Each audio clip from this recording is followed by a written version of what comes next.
welcome to This Week in Pearl. I'm Therese Apel, the Public Information Director for the City of Pearl, and we have a special guest this week. Of course, we're here to talk with Mayor Jake Windham about some of the latest things we've got going on in Pearl.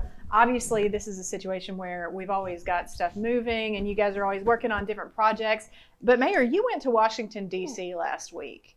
Talk to us a little bit. What I want you to tell people is what were you guys doing, and kind of what can we expect to see come from that trip? So yeah, I had the opportunity to go with two supervisors for Rankin County, Brad Calhoun and also Scott Berry, both really good Rankin County guys. And so we wanted to make the trip. There was a twofold reason for us going to DC last week. The first topic that we discussed is that they're having an issue with traffic and to continuously go up 18. So that affects Pearl greatly because Greenfield Road comes in. So the plan there is for that intersection of Greenfield Road and 18 to be reworked. And also you're going to have an above grade bridge that goes across the railroad track. So that's going to be good not only for Brandon and Pearl, but it's also going to be good for the county. And also for us, I think that it's important when you have a north and south corridor such as East Metro, it's going to be continuous. If our citizens think about Rankin County in general, we don't have a lot of north and south bound bypasses to move traffic. East Metro will be the first one, and then West Rankin Parkway will be the second one. So we went up there and discussed that with Senator Wicker's office, also Cindy Hyde and Congressman Guest's office, and we had a very good trip. And secondly, for that trip, Rankin County's growing leaps and bounds. Our city's growing from a business development standpoint and from a residential standpoint. So if Rankin County continues to grow, we already have issues with stormwater in certain areas. And our city, as people have seen me talk about, we've in the process of building more detention ponds on some areas that we've purchased the land and also purchased mitigation credits in order to move forward. And we're self-performing that in-house to save money. But we have a public works director, Shane Burrell, that has the expertise to be able to do so. But this watershed district will expand throughout Rankin County, and it's for current problems and it's for future development. If we want to grow, we're going to have to put stormwater somewhere. And I think that we're being proactive, not only for the future of Rankin County, but I think that's be pleasing for our citizens to take care of the burdensome problems that we have throughout the area now. Absolutely, and that's something that, you don't have to be from Pearl to know that when it rains, we get some flash flooding here. How often do you guys hear about that in your office? We hear about it now. I think every mayor that's ever been a mayor here has heard about it. Just to give some of our people some insight on the elevation of Pearl, once you get to Pemberton Drive and then you start west, everything gets really, really flat. So elevation to get water out makes it much more difficult. One major project that we have done recently is the project on Highway 80. We partnered with the county. It's a $4.2 million project. People don't understand it's just not going to help Rose's parking lot. It's going to help Rose's. Now, if we have a 100 or 200 year event, it's going to bottleneck. But you have main tributaries or ditches that come out of McLaurin Heights subdivisions, as well as Pine Park subdivisions, probably over 1,000 houses where surface water comes off of the road itself, goes into drain inlets and goes to those ditches, gets it to 80 and gets it out quicker. So you have less chance of flash flooding within our neighborhood. So it doesn't, like I said, doesn't make just the immediate impact there on 80, it makes the immediate impact for those neighborhoods as well. Right, and I feel like sometimes that kind of flooding or that kind of storm water is something you don't recognize until, when you don't have it. So everybody knows when it's there, but they may not have noticed that it's already kind of starting to, you guys have taken care of the Roses parking lot, at least in part. Yeah, and then so many ditches that we have been in throughout the city. There's more, there's other things, deferred maintenance. I'm not going to sit here and try to say that there's not, but we have done a tremendous amount of work throughout the city. That's why we bought different equipment, new mini X's, smooth little buckets to go in, and they're designed to dig ditches out. Buying heavy equipment, mini X's that have counterweight that can sit on the edge of a ditch and not flip over, but still perform the work. So we've done those things to the point where we've spent a good bit of money within our public works department. When I came into office, there would be water locates in to do something, and then we didn't have enough machines to get it done. Now we have enough machines throughout the city, and for our street department and our water department, that we're constantly moving, constantly taking care of work orders. And for our citizens, we're not like every other city. Every other city has a lot of work orders in the public works department, but I don't realize that people don't understand we get 8,000 work orders a year, and that's a lot. And so it's one of those things, you're trying to wrap your arms around this beast, and in the meantime, you're trying to be most efficient. So we're always kind of thinking about which ways we can be better, what small actions can make us be better. So, and a lot of times we do things well, and then other times we'll have some failures. And what I tell our folks, and I think that our department heads, not only just public works, but throughout, is if we fail, customer service is how you respond. And so if we respond better and then take care of it, people make mistakes. So it's a topic that stays on the forefront all the time, especially for Pearl. And I can honestly say that we're doing something about it. Absolutely. Now, speaking of improvements, of moving forward with the city, one of the things that has been in the spotlight a lot is we've got a new police chief. Yeah. And there's a lot moving at this point with plans for the police department. But one thing we know that we need to kind of be looking at this point is that all around us, and I think nationwide, people are looking at police salaries. And that's something that we've kind of had come up in conversation here in Pearl. Talk to me a little bit about kind of what your plans are, what you'd like to see happen with the police department in the next year or so. As our revenues have grown in the city, we came in where, we had to, I don't want to pour my mouth because it's been 7 years ago. So we're different financially than when we were 7 years ago, but we crawled out of the gutter, so to speak. And then we tried to start writing a passage. We changed up a pay scale that was in place since back when I was a police officer at Pearl PD. And we changed that up, got some raises up, and then over the last couple of years, we've gotten up police and fire 20%. But from a public safety standpoint, that is still is exceeding what our salaries are, especially on the police side, because of the demand there. In the metro area, you have police departments paying $57,000 starting out, $54,000 have moved, some ones in Rankin County. So the pendulum is swinging so far because of the salaries going up, less people getting involved in law enforcement. And from a city standpoint, one of the things that makes our city so great is our police and fire. Our departments, overall, we work together as a team, but we've always been known to have a strong police department and a strong fire department. So we want to make sure that we support them. And I've already been in talk with our alderman about it. It's a serious discussion. We feel like that it's an investment back into the city anyway. So we don't continue to do well. People don't want to come here and as a quality of life because we can't continue to be safe or can't continue to provide a good fire service if we don't have the people in place and be competitive.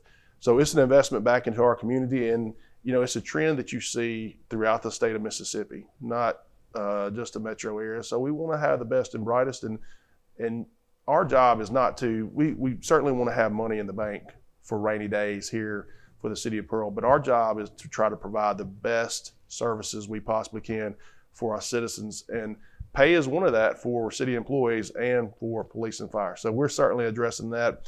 Matter of fact, we'll be discussing that more this upcoming board meeting and in the near future. Absolutely. Well, and as far as it goes, I know that I talked to Police Chief McClendon last week, and we got him on the show, and he has some ideas for what he wants to do going forward. One of the things he talked about a lot was community-oriented. I don't remember the exact thing, but basically being more proactive, but also being, I think he called it constitutional policing. Basically, he said, if you've got a copy of the Constitution, it keeps you out of my office and it keeps you out of federal prison. Just talking about seeing the citizens of Pearl outside of actually having calls. As a former law enforcement officer, I know you know how important it is to make those contacts outside of maybe getting that call of a domestic dispute or a car accident or something that's somebody's worst time. Do you want to talk about kind of what his philosophy is and as far as you see it going? Yeah, I think Nick and I both come from that background. Mm-hmm. When I was a patrol officer here, Nick came on as a rookie, and he was not a rookie long because he had a good sense of what law enforcement was, a lot of discernment, and he's grown quite a bit in his career. I'm very proud of him. But he's exactly right. You go from a constitutional approach. There was cases from a patrol officer or a detective at Pearl Police Department, or when I was with the Attorney General's office, where you made sure you operated within the confines. Criminals were going to continue to be predisposed to committing criminal acts. So there was going to be another day that we might not had what it took to get them that day, and we knew that they were performing criminal activity, but we operated within the confines of the Constitution. And that's important. That's how this country's founded. And we're going to maintain that discipline.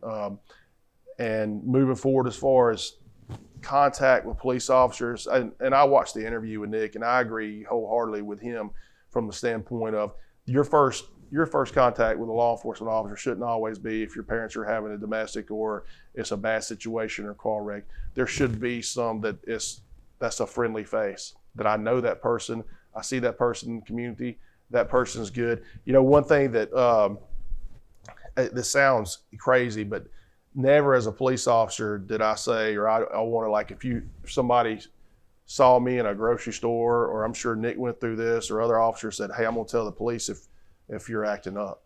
You know, and you've heard this scenario before. And so then automatically the response to that child is looking at us like, or the officer itself as scary or menacing or things of that nature. And a lot of times it takes correction to say, no, this person is going to provide goodwill towards you. This person wants to help you. And it takes just as much as that in law enforcement, because you want to maintain the trust and build trust. As I said before, we've always been known as a police department that has been proactive, but we also want to be known that we take care of our people and our people can depend on us. Absolutely. Well, and as we talk about that, you know, we've talked about money a little bit here in the police department, but I also wanted to kind of touch on, we've got Kathy Bourgeois here is writing grants for us, and she just told us a couple weeks ago that we've got $5.4 million that she just got that she wrote in grants for us, and we were approved or awarded those grants. Yeah. Can you talk about what that means to the city of Pearl? I mean, obviously that's a lot of money. It is a lot of money. So one of those grants is for second phase on the Pearl Richland intermodal. One of my goals, and we're working with the city of Richland, they have a new mayor down there, working with their board as well. One of my goals is to see the second phase of Pearl Richland, which is, there's like 1,000 acres there. There's private landowners. We would like to mitigate that property and tie in the 49 and open that up as a certified industrial site.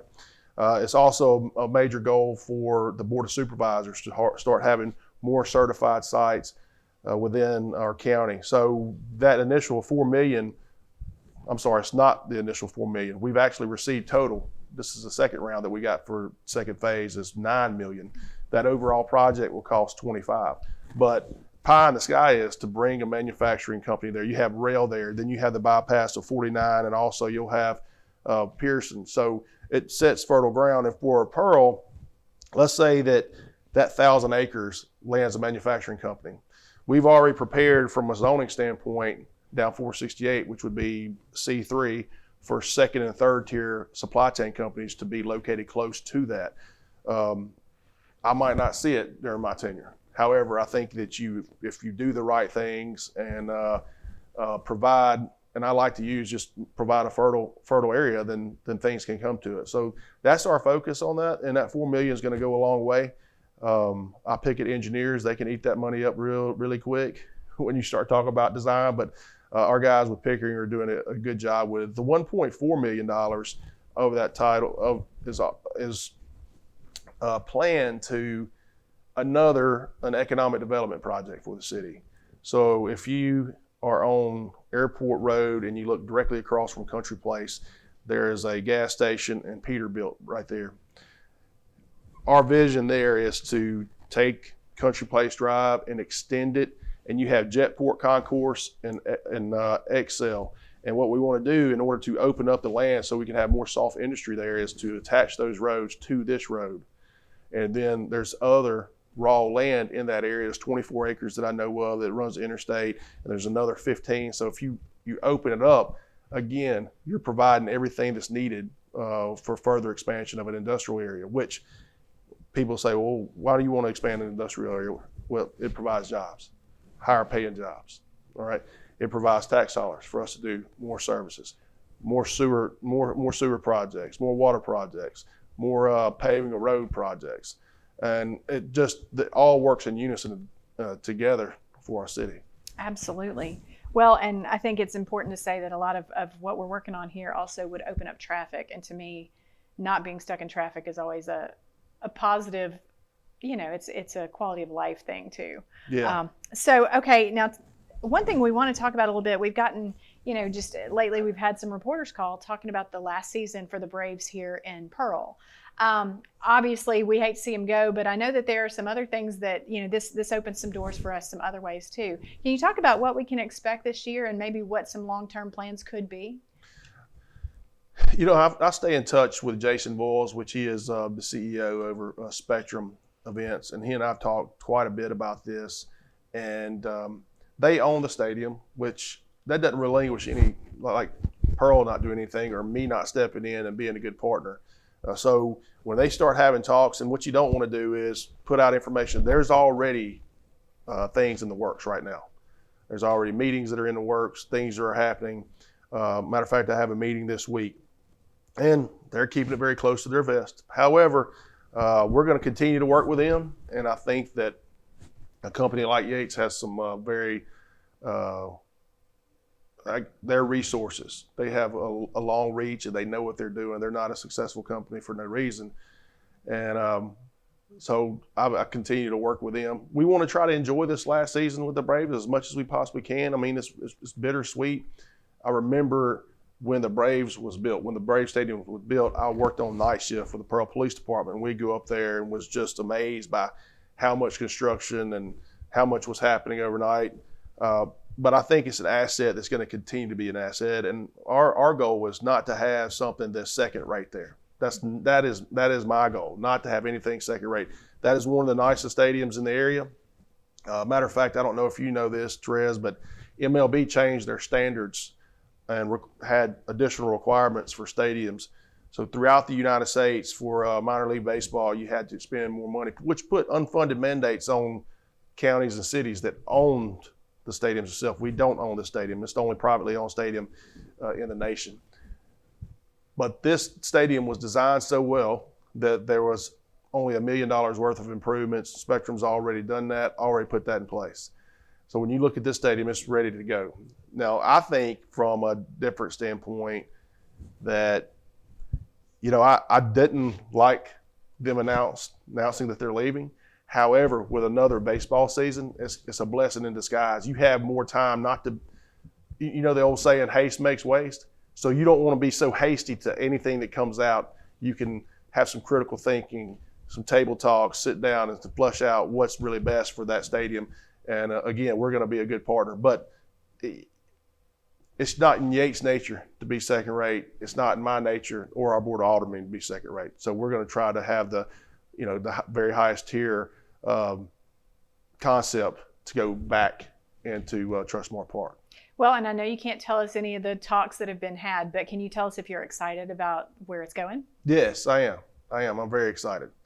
I told somebody the other day, I was like, the one thing that I told my wife, Kristen, I was like, the only thing that during my time as being mayor, and it was out of our hands because from a geographical standpoint, they wanted to be in Georgia.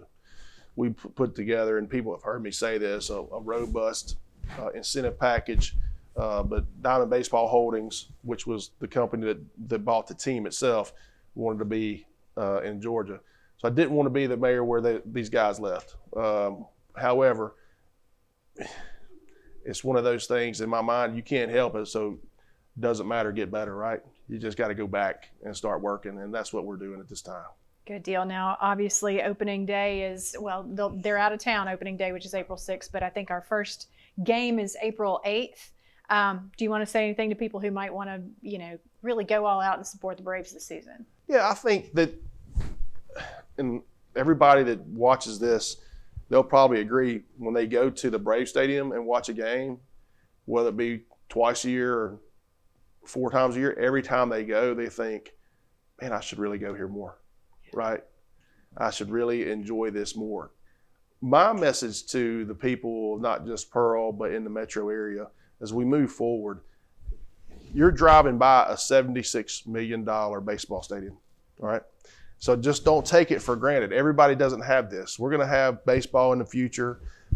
Don't take it for granted, and then go out and support it. And instead of saying, hey, I'm going to go out there 1 or 2 times a year, I'm going to make a commitment to go more because it's something that provides quality of life in our area. And that's kind of what I think moving forward. I'm going to go out there more and take my family out there more just because it's nostalgic, and then we obviously losing this affiliate. But just to say that I don't take it for granted. Sure. There was a lot of work done by Senator Dean Kirby, Mayor Jimmy Foster, during that time, Haley Barber, to get that stadium and get the Braves here. And I don't want to not appreciate it like I should. And so I just encourage people to go more, especially this year, and then as we bring the new concept in. Sure. And, I want to add, I, of course, went home to see my dad over Easter. And some of my favorite memories as a child were he would check me out of school to go. We were in Nashville, and he would check me out of school to go to a Nashville Sounds baseball game. And it feels like, as a father, you might understand just the nostalgia that is available there, the memories you can build in a situation like this when you have a major league team in your minor league team in your city. Absolutely. And I think that we strive as a city, and not just Pearl, but other cities around us, strive to provide things for our citizens to be able to do, right? And this is one thing that you can do. I mean, I'm not saying it's relatively cheap to go. I'm not saying that at all. However, it's hard to complain with a loaf of bread on your own, right? When you have something like this in your city. And I encourage people to go out and make memories and do the things that matters to family. And that's kind of what baseball has always been about to me. I played a little bit growing up in high school, but from a family standpoint and from a national standpoint, that's what it's always been about, right? Taking your kids out to the ball game and being with family. So I think that's what we want to maintain, and I'm excited about the future. Great. Well, I mean, I've had my questions. Is there anything you want people to know about what's going on in Pearl that I don't know to ask you about? Yeah, well, I think that they're going to be seeing some more paving going on this year. And I think we are. I should say that correctly. We will be. We've paved over 110 miles of road in the last 4 years. So we're very proud of that. We have some additional water projects going on, additional sewer projects that are underway, major interceptor projects that are combating I&I, which is stormwater going into sewer pipes. That's going to be, you're going to see more of that. There's going to be some disruption in neighborhoods as we move forward, but it's progress, folks. I promise you it's progress. You have to continuously work on infrastructure. And then from a business development standpoint, we're going to see some more restaurants come online. And then you're going to see the further revitalization of Highway 80. We've worked really hard on doing that. I think that the drainage project has helped quite a bit. So much in my job is it's always being steady, right? Be consistent. Make sure that you're paving roads. Make sure that your people can turn their water on. Make sure that they can flush their toilets. And outside of that, making sure that we are presenting ourselves as a city that's business friendly so we can continuously bring new businesses in. Those are the kind of things that we want to work on each and every day. Outside of, I think a priority for us always is safety, and addressing the issue that we discussed about the public safety salaries of the police department and the fire department. So those things are always at the forefront, and these things are items that we work on every day throughout the week. And I just challenge somebody. Sometimes, people, when we're looking at businesses that we're trying to recruit, they come here off of data, but they also come here off of relationships. And I think that we've done a really good job of building strong relationships every day. But sometimes it's just getting up and going back and doing things over and over again until something breaks, and then you see it. And then we've had quite success. We have increased our overall assessed value of the city $60 million since 2018. Great. And we continuously see good sales tax revenue. Our revenue's going up, and that's a clear picture of commerce going on within the city of Pearl. And we have built a team that we all work together. And I'm outside of just the commerce and things like that. we've created more events through our events coordinator, Stacy Smith, and all of our departments work together to make sure those are the very, very best events we could possibly make. Great. Well, and one thing I think a lot of people may not understand is if you want to be a part of the decision process, or if you want to know what's going on with your city, they can come to the alderman meetings. Yeah, we handle a lot of that, especially in work session prior to the board meeting itself. So I encourage people to come up there. If you have hit a wall on an issue or you can't get something resolved, you can call my office, call your alderman. I encourage you to do that. We have an email system, a citizens work request form, but all of our emails are available to address issues. If something's happened and something's not getting done, or there needs to be some explanation on a certain issue in the city, I have open door meetings all the time with citizens where we address issues and we try to resolve it. We just sit down and have a conversation. And I think that my dad always told me it doesn't cost a dime to be nice to folks, and you catch a lot more flies with honey than you do vinegar. But just treating people right, and that's what we want to do. Our aldermen have the same goal in mind that I'm talking about here. We just want to make sure that we're taking care of our citizens. So the boardroom is obviously a forum that you can come in during the work session, but if we need to meet with your alderman and myself and we need to come to a resolution to try to help somebody out, we're certainly open to do that. Great. Anything else you want to add? No, just to remember that Pearl Day's back in the park this year, April 27th. We're going to go nostalgic, and we're going to have folks out there. We're going to have vendors, and we're going to have events for kids. We're also going to have a barbecue cook-off, and then we'll actually have the main concert, which is Ashley McBride and Rhett Atkins at the parking lot at the Brave Stadium, Trustmark Park. So I just encourage everybody to come out. We're really trying to suit that towards our citizens. I grew up going to the park. I know there's a lot of people in Pearl did too. So we really just want to bring that back because we know that's what our people want. And that's why we're in this job. We want to make things better each and every day. I have a saying, we make bad things good and good things better. And that's what we're trying to do. That's the goals that we're trying to reach here. Great.